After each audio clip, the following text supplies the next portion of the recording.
ప్రచురించుంటామేమో. వాటి లిస్ట్ మీద కానీ దీని మీద అయినా కూడా ప్రశ్న స్మైల్ ప్రచురించుంటాం. ఎందుకనంటే ప్రచురణ కాస్ట్ చాలా ఎక్కువ ఉంటుంది కాబట్టి. మంత్రివర్యులు శ్రీ జగన్మోహన్ రెడ్డి గారు ఏప్రిల్ 27వ తారీఖున శనివారం మా యొక్క పార్టీ మేనిఫెస్టోని విడుదల చేయడం జరిగింది. ఆ మేనిఫెస్టోకి విశేషమైనటువంటి అపూర్వమైన స్పందన లభించింది అన్నటువంటి విషయం కూడా మీ అందరికీ తెలుసు. మేనిఫెస్టో విడుదల చేసిన గౌరవ ముఖ్యమంత్రి వర్యులు ఇంతవరకు నిజమనేది తెలియదు. చంద్రబాబు నాయుడు, మీరు సూటిగా జవాబు చెప్పండి. మీరు యూనిఫామ్ సివిల్ కోడ్ని మీరు సమర్థిస్తున్నారా? వైఎస్ఆర్ కాంగ్రెస్ పార్టీ సమర్థించదు అని నేను చాలా స్పష్టంగా చెప్తా ఉన్నా. ఎందుకనంటే సమాజంలో భిన్న సంస్కృతులు, భిన్న సాంప్రదాయాలు ఉన్నటువంటి ఈ యొక్క సమాజంలో ఏకాభిప్రాయం లేకుండా ఒక చట్టాన్ని మనం ఇంకొకరి మీద నెత్తిన రుద్దలేము, రుద్దకూడదు. అది ప్రజాస్వామ్య సాంప్రదాయాలకు విరుద్ధము అన్నటువంటి విషయాన్ని కూడా చెప్తా ఉన్నా.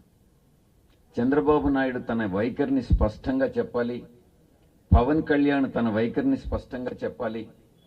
బీజేపీ స్థానిక నాయకత్వం ఆంధ్రప్రదేశ్కి సంబంధించి మేనిఫెస్టో విడుదల చేయకుండా, మేనిఫెస్టో విడుదల చేస్తే ఈ యొక్క అంశాలన్నింటినీ కూడా దానిలో డిస్కస్ చేయాల్సి వస్తుంది కాబట్టి, చూపించాల్సి వస్తుంది కాబట్టి, ఈ యొక్క అవాయిడ్ చేసేటటువంటి ఈ టాక్టిక్స్ అన్నింటినీ మానుకొని మీ వైఖరిని ఈ సమాజంలో ఉన్నటువంటి భిన్న సామాజిక వర్గాలు, భిన్న మతాల మనోభావాలకి మీరు ఏం చెప్తారో అన్నటువంటి విషయాన్ని స్పష్టంగా చెప్పాలనని నేను కోరుకుంటూ సెలవు తీసుకుంటా ఉన్నాను.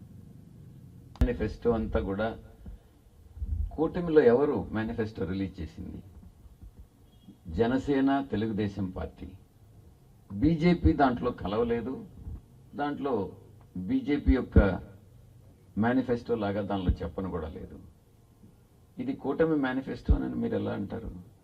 ఇదంతా పచ్చి అవకాశవాదం, ప్రజలను మభ్యపెట్టేటటువంటి ఒక టాక్టిక్స్ ఇవన్నీ కూడా. నిజంగా చంద్రబాబు అనుకునేటటువంటి అమాయకులు కాదు ప్రజలు. రాజకీయంగా ఆంధ్ర రాష్ట్ర ప్రజలందరూ రాజకీయంగా చైతన్యవంతులు. వాళ్ళందరూ కూడా అర్థం చేసుకోగలరు. చెప్పిన అబద్ధం మళ్ళీ చెప్పకుండా కొత్త అబద్ధం చెప్పగలిగినటువంటి సామర్థ్యం ఉన్నటువంటి వ్యక్తి చంద్రబాబు నాయుడు.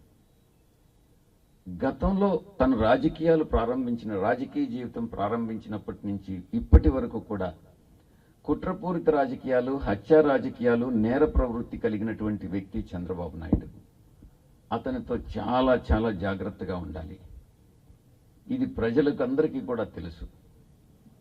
1982లో తెలుగుదేశం పార్టీ స్థాపించినప్పటి నుంచి ఇప్పటి వరకు ఎంతమందిని తెలుగుదేశం పార్టీలో ఉన్న వాళ్ళని హత్య చేయించాడు అన్నటువంటి విషయం మీ అందరికీ కూడా తెలుసు. ముఖ్యంగా దళితుల పట్ల, దళితుల ఊచకోత కారకుడైనటువంటి వాడు గగనపర్రు కానీ, కారంచేడు కానీ, ఆ తర్వాత బీసీలు జడ్జీలు అయ్యేదానికి పనికిరారనడం, ఎవరైనా దళితుల్లో పుట్టాలనుకుంటారా అనడం, ఇదంతా కూడా ఒక అహంభావపూరితంతో కూడుకున్నటువంటి పెత్తందారి మనస్తత్వం, బూర్జువా మనస్తత్వం. దానికి ప్రతిరూపమే ఈ చంద్రబాబు అన్నటువంటి వ్యక్తి. ఇతను నా ఉద్దేశంలో ఇతను రాజకీయాల్లో ఉండేదానికి అనర్హుడు. అసలు ఈ భూమి మీద జీవించి ఉండడానికి కూడా అనర్హుడు, మానవుడుగా అన్నటువంటిది నా యొక్క ఉద్దేశం.